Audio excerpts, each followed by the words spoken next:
Hello, Vignesh here. I'm reaching out to you guys via video because I felt writing an article can lead to a lot of misinterpretation, and there was so much on my mind that I thought, like, if I put them into words and put it into an article, a lot of things might uh, be lost in translation, might kind of become things which are not understood with the nuances which it might have, right?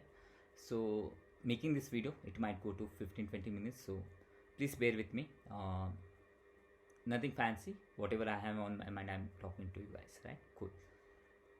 So the topic is, a lot of people are feeling that there are way too many designers, or there are way too many people coming into design, and that is leading to a imbalance in the ecosystem, and we need to have certain kind of gatekeeping or certain kind of quality control to figure out who belongs to the community, who doesn't belong to the community, and all, right?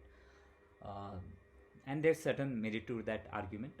Me running a design agency, I would love to have as less designers as possible because that's less competition for me. That's the better selling proposition to me, to go to my clients and say that you can't have enough designers, so you can't hire enough designers, so that you will have to reach out to professionals like us and do the thing, right? So yeah, there is fair amount of merit to the argument that the less number of supply, the better premium we can charge, and we can kind of ensure that the minimum skills or the quality of execution is kind of taken care of, right? Like, that's there, right? Like, that has been an established economical phenomena.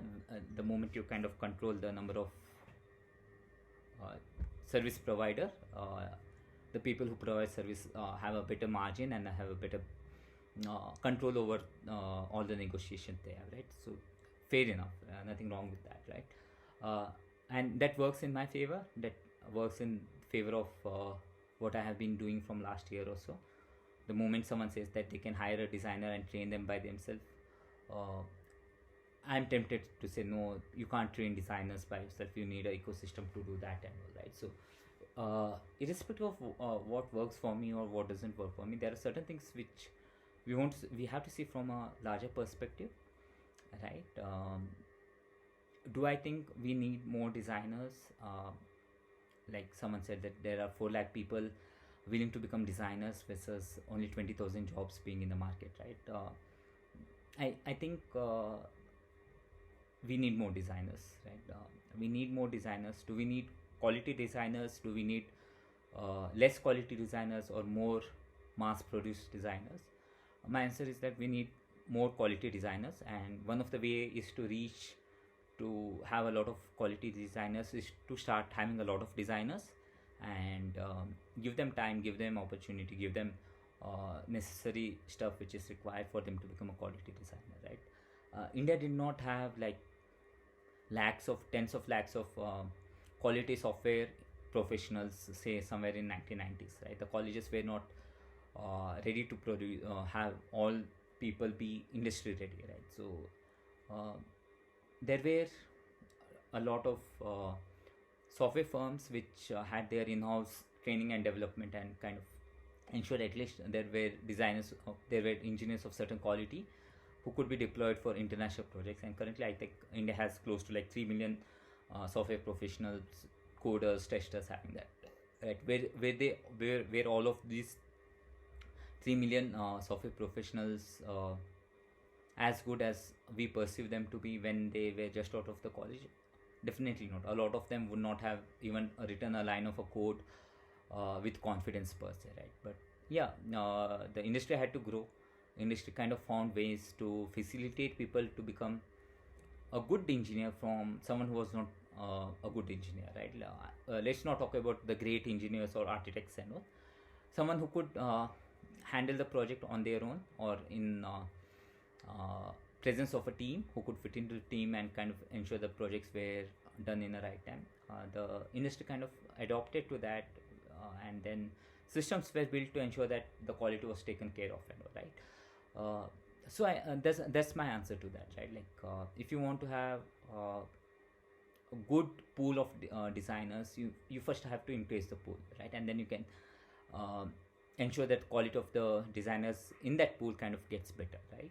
And The other way around, like ensuring that just around few thousands of us are doing good work, and then expecting us to kind of help the ecosystem scale wouldn't work, right? We first need the number, then we need the better depth of it, right? And uh, this has a lot of nuances to how we are perceiving ourselves as people, right? If we are perceiving ourselves as the people who want to control the small pool which is currently there of design projects, and assume that the more number of people who come in would create a lot of headaches for us. Primarily, like, we would have to spend a lot of time coaching them, we will have to spend a lot of time teaching them, hand holding them, and taking a step back, saying that it's better that just a handful of us take all the projects, and also charge a premium, because there now we can say that without us the world would not exist, so pay us the best, right? So that has a lot of limitations. First thing is that uh, that would primarily mean that each of us would not be able to scale in our career, right? Currently a head of design might have like 20 people under him, and a head of engineering will have like 200 to 400 people around them, and you will never have a head of design having more than 20 people if you are not allowing the 21st person to come into your team, right? If you are not allowing the 37th person to apply to your job, right? So I think where we are as a design fraternity or design community kind of falling behind is creating enough jobs. So let's think about that, right? How are these jobs created? The jobs are created because there are software projects which need designers, right? Any software project in current they would have at least one designer allocated to it, right? Either in-house or outsourced or freelancer, whatever it is, right? And they need to have a designer to get it done, right? There are no more people using templates or going with ugly design or non-intuitive design. Everyone wants to have an intuitive design. Everyone wants to have a good-looking design. Everyone wants to have a meaningful design, right? And in that scenario, you need to have designers, right? Now, if there is a gap between someone who wants to be a designer or who thinks that they are a designer, and them not being able to execute the project, we will have to solve the problem of that gap than telling that we don't need a designer, right? Now, how do we solve that problem? It can happen either in-house, it can happen either via boot camps, it can happen either via personal projects or volunteering projects. It can happen at multiple places in multiple ways, right? And maybe most of us do not have time and bandwidth to facilitate that, right? Like as I told you, like for me to run a studio, I would love to have someone who can work independently from day one, right? That saves a lot of my onboarding time, that saves a lot of my bench time, right? And that's what I would love to have, like someone who could come in and pick up the project without and work without my supervision, right? That saves my bandwidth as a CEO. But do are we living in that world where we have that many designers who could do that, right? We don't have that, right? And we have to acknowledge it from a longer time horizon. Think that as a nation we haven't produced enough designers. As a nation we haven't had enough opportunities or enough facilitations to have designers at scale, right? If IBM wants to hire say 1000 designers, maybe we don't have as many designers who would fit into the IBM's definition of qualified designers per se, right? And the only way we are going to solve that problem or reach a stage where we have abundance of designers is abundance of quality designers is to start having designers who are aware that they need to reach certain standards and put efforts over there. And as people who have been in this community or in industry for a longer period of time, we just have to ensure that we provide all the necessary processes and systems to them so that someone can build it from there, right? And this is a problem to be solved at a large scale, right? And no matter what we think, design is closely tightly coupled with software development industry, so application development industry, and that industry cannot scale without having a good pool of quality product designers, right? And if any of us feel that certain people are not qualified enough or are not ready for this thing, it's okay to tell them that there are things you need to pick it up, but to kind of noob shame them and tell them that they don't belong here is not going to serve us on a long term, right? Because in a long term, either India will have abundance of designers who will build the industry, or India will be dependent on designers from other countries. Could be Bangladesh, could be US, could be Israel, could be Japan. I do not know, right? Could be Vietnam for all we know, right? So some country is going to produce designers at scale and ensure that their quality of work is of certain standards and help them facilitate it. And if it's not going to be us, then there is going to be some other country who will do it for sure, right? So anyone who thinks that we have too many designers, I think we do not have that. So say if there are 4 lakh people willing to become designers in a country which has like 35 lakh developers, we are still short of designers, right? If we are looking for a designer to developer ratio of to be of say 1:6 or 1:7, for 35 lakh we need to have like 5 lakh designers ready, right? And if we say that we want to be like 20,000 designer community but have a ratio of 1:7 in a development team, then that doesn't work mathematically. Then we would be in 1:100 ratio. If you're happy with that, good luck to you, but then do not complain if you don't grow in your company, because there are way too many developers versus the designer, right? So if a developer would take 3 years to become a dev lead, a designer would take 5 years, because out of 8 designers you cannot have like 8 lead designers, right? So you will have to wait for someone else's turn to move away from the company for you to become that, right? So we have to accept either this or that. Either we are larger in number and have a better say and have a better I would say depth to what we are doing in our company, and not become overloaded with taking all the work on our head, or we have to be like, okay, we want to be a small set of people and we are okay being very vocal minority in a software development firm or a software development team per se, where we would be outnumbered by engineering team and would always feel like the heat is on us to get the work done quickly, right? So either of those things we will have to make peace with. So this is for the people who feel that there were too many designers and all those stuff, right? But on the other side of the thing also, the people who are coming into design, you might be under a lot of pressure to get a job. You might be under a lot of pressure to earn that minimum of 50,000 rupees or minimum of 1 lakh rupees per month salary, right? And that's okay, right? Like money is a good thing to have, and as much as you can get close to the monetary aspiration, nothing wrong with that, right? Because you are paid for your craft.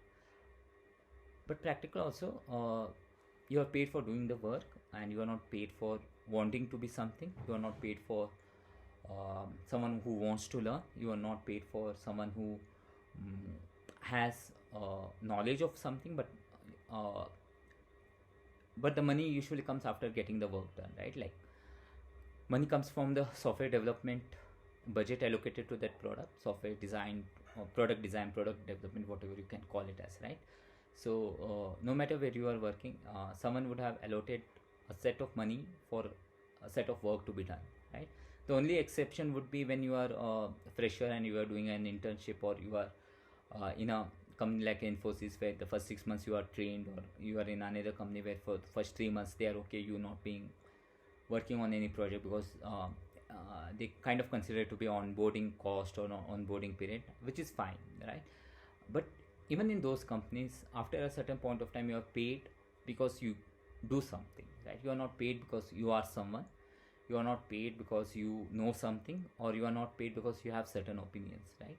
So do not ignore that craft part. The craft need not be the UI design alone. The craft could be UX audit, the craft could be user research, the craft could be optimization, the craft could be uh, stakeholder management to get certain designs out, the craft could be requirement analysis, the craft could be journey mapping, the craft could be usability testing, right?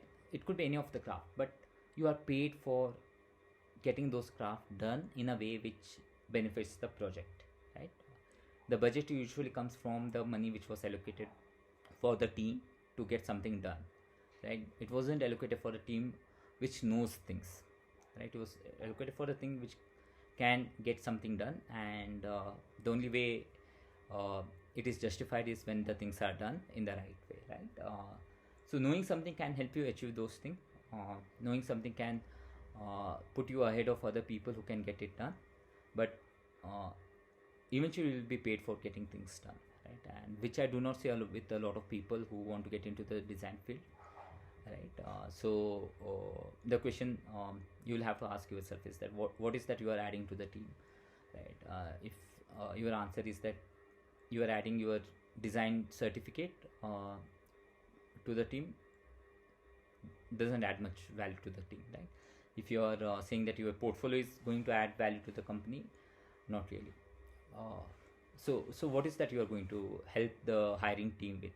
If you are going to tell a hiring team that if you hire someone else it would take you 3 months to put them on a project, but if you hire me it will take you 3 weeks because I've already have an understanding of how the things are done, and this is what I have done earlier, then the chances increases. If you are going to tell your hiring team that because I have worked on certain projects earlier and you have a very similar product line, not only I can be productive from say day 15, but then within day 100 I would bring your product from what it is currently to the next level, because I know what problems you have to solve versus you telling me what has to be done, right?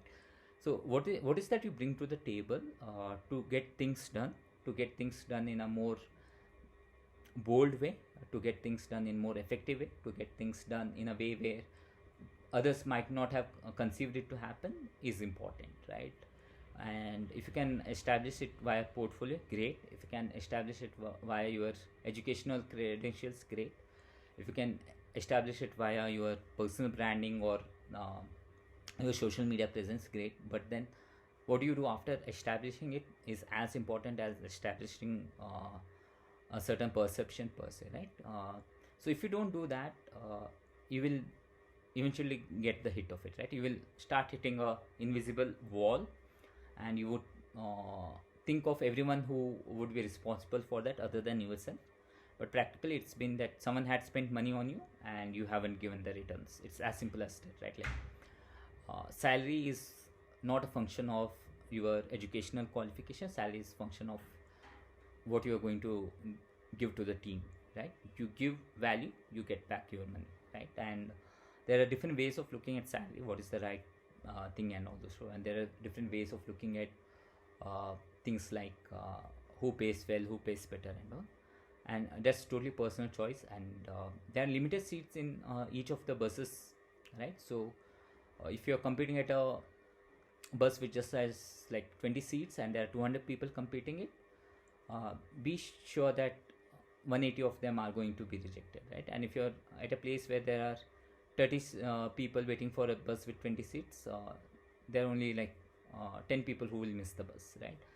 Either way, pick the things which matters to you at different point of times in your career. And two things I want to establish. One, you are paid for what you do. You are paid from the budget of a software team which has an onus to build a product, and you are paid from that money. So as much as you are contributing to building of that product would be the value of you, either in the current project or coming project. Second thing is that we need more designers, right? We need more quality designers, yes, but we can't have more quality designers without having a lot of designers, right? Small set of people trying to create quality design, and then next set of people having no clue on what design is not a healthy state to be in, right? We need to have that pool. We need to have that complete array of designers who can help teams of different size and teams of different needs, right? So that's all from me. I took around 20 minutes. Let me know your thoughts in the comment. Bye.